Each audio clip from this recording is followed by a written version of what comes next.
The choices you make, the paths you choose, that turn the routine into anything but. Of course, that's how it started. A routine mission, answering a distress call. And look where that got me. We were testing out the Normandy, Captain Anderson's new ship, when the distress call came in.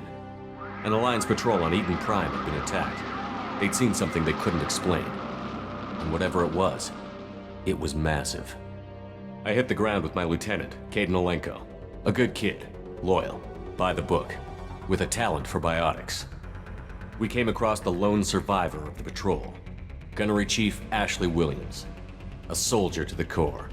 Tough, disciplined, ready to take on whatever came her way.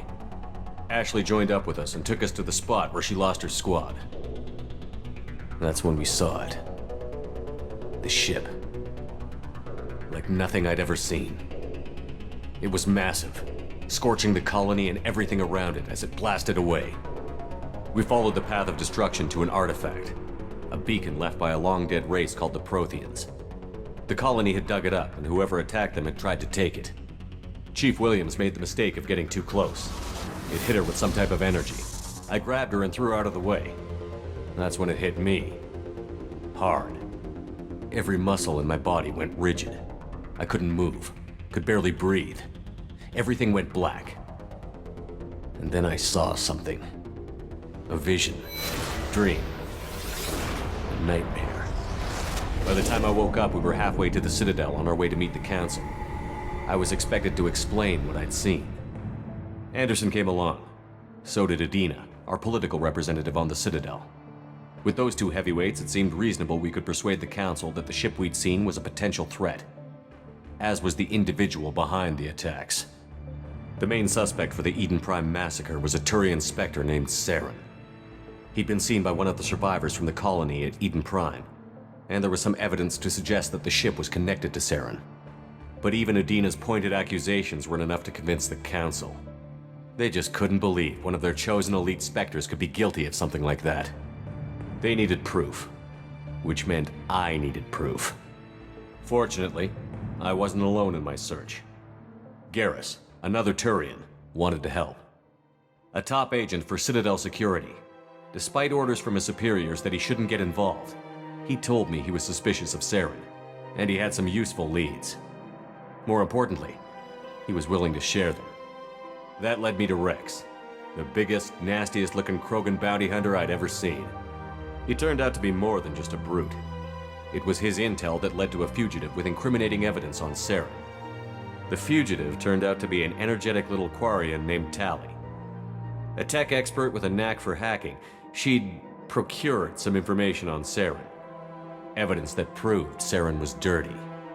Tally's evidence proved that Saren was responsible for the massacre on Eden Prime, and that the immense warship we'd spotted was in fact Saren's flagship. But it went much further. Saren was trying to find a way to bring back a race of sentient machines from dark space. Machines allegedly responsible for cleansing the galaxy of all organic life. These Reapers were blamed for wiping out all life 50,000 years ago, including the Protheans, then disappearing back through the mass relays to dark space, leaving no trace they'd ever been. That explained why Saren was after the beacon, and it made some sense out of my visions. But not much else. We couldn't convince the Council that the Reapers were a threat, but they agreed Saren had to be stopped. They stripped him of his Spectre status and gave me the honor of becoming the first human Spectre. My first task? Bring down Saren. Anderson decided to stay behind, giving up his ship, the Normandy. He told me I would need it more than he would. He also pointed me in a direction. Liara, a Prothean expert, adept in biotics, and maybe most importantly, daughter of Benezia, Saren's top lieutenant. And like most Asari, as beautiful as she is intelligent, and born with a unique ability to meld with other species. Liara was able to help me decipher some of the vision the beacon had given me. Nothing concrete, but it gave me some clues. And a new appreciation for the Asari. Her technique for accessing my vision was unexpected, but not at all unpleasant. Ashley was a little concerned about the connection I shared with Liara. As commander, I knew either relationship had the potential to interfere with the mission. I told Ash I wasn't interested in Liara. I had my eyes on someone else. But we agreed we wouldn't let it get in the way of our mission. Finding Saren. Thanks to Liara's help, we had our next lead. Benezia. Saren had taken her to Novaria, where he'd enslaved a dangerous race of insect-like creatures, the Rachni. He ordered Benezia to use the same technique Liara had used on me to extract information from the Rachni Queen. The Queen's drones were everywhere, and they weren't happy. We had to fight through hundreds of them to get to Benezia. By the time we arrived, Saren was gone. With the information. I tried to reason with Benezia, but Saren had indoctrinated her. He had somehow acquired the ability to control people's actions and wills. Benezia wouldn't surrender, and Liara was forced to watch her mother die in her arms. And I was left with an angry, dangerous Rachni Queen to deal with. She claimed her drones would do no harm if I released her. But the Rachni had terrorized the galaxy before. I couldn't do it. I wouldn't doom an entire species for past sins. And the Queen was true to her word. She left and took her army of drones with her. With Saren's top lieutenant dead, he was quickly running out of time and places to hide. I tracked him down at his base on Vermeer, but we soon learned it was more than a base of operations. It was a breeding ground. Saren was breeding an army of Krogan. He'd found a cure for the genophage, a disease inflicted on the Krogan to prevent them from breeding and taking over the galaxy. But the Krogan Saren was breeding were slaves, mindless beasts that obeyed Saren's will. I had to destroy the base, and all its research. Rex disagreed. Violently. Rex wanted the genophage cure for his people. I tried to convince him to help me destroy it, that these Krogan weren't real. But he wouldn't back down. Fortunately, Rex is smarter than he looks. He realized this wasn't the way to help his people, and that Saren was the real threat.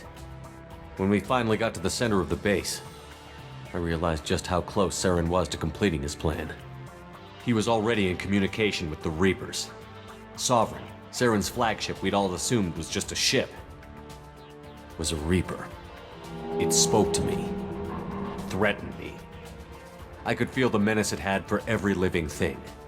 It wanted me dead. It wanted us all dead. And I knew it was capable of doing just that. What I couldn't understand was why Saren would help it. But there was no time to think about it.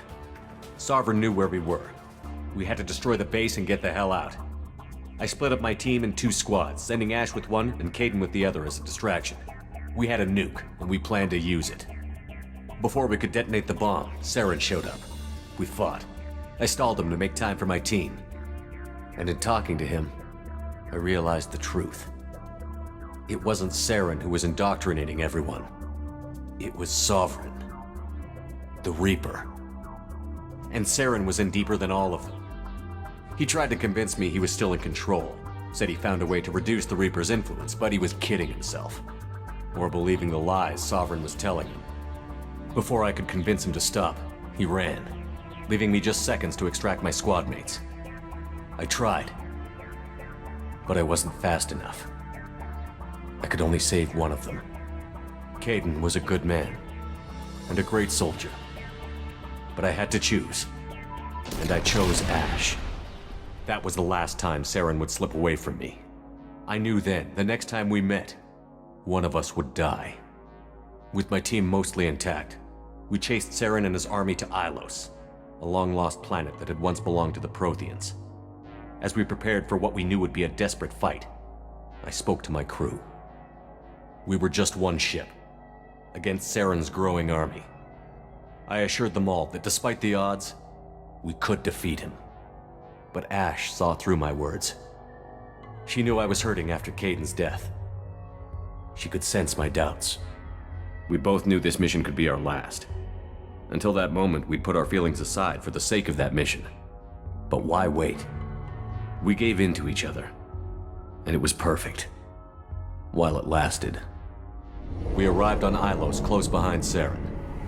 Once on the planet, we discovered a Prothean databank that helped me put the final pieces of my vision together.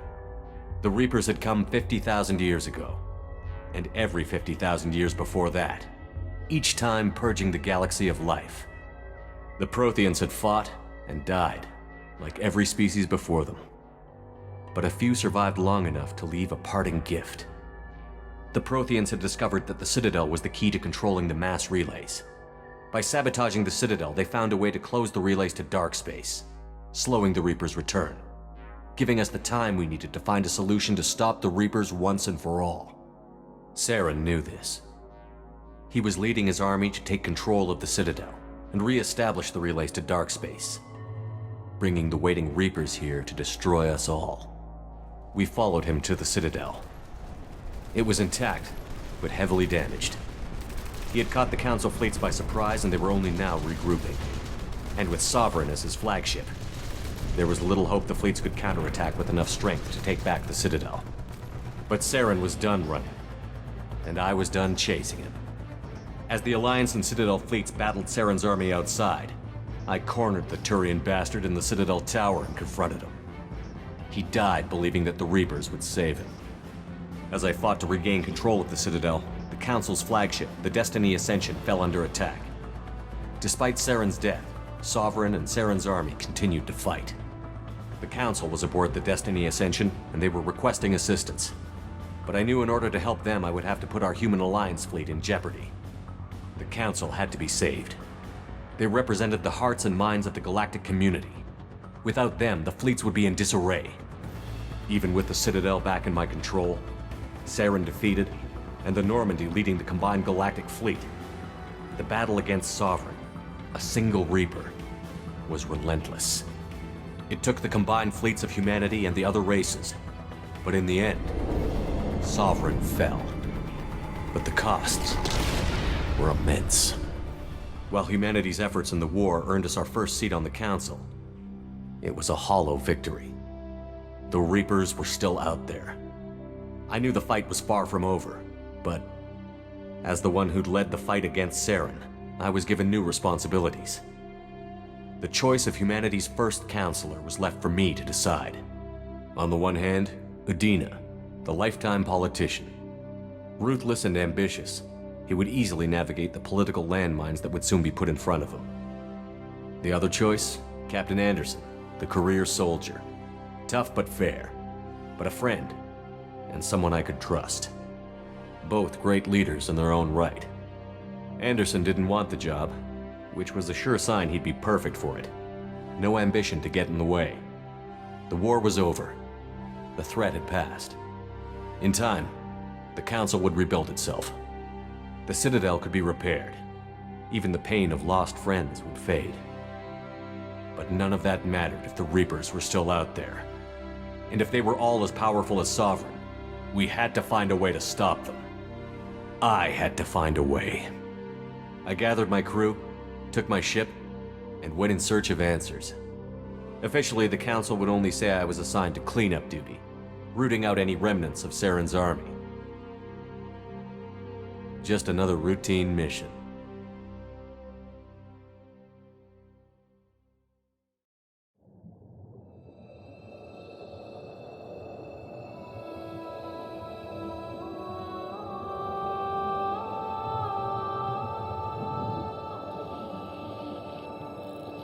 Commander Shepard has been recovered.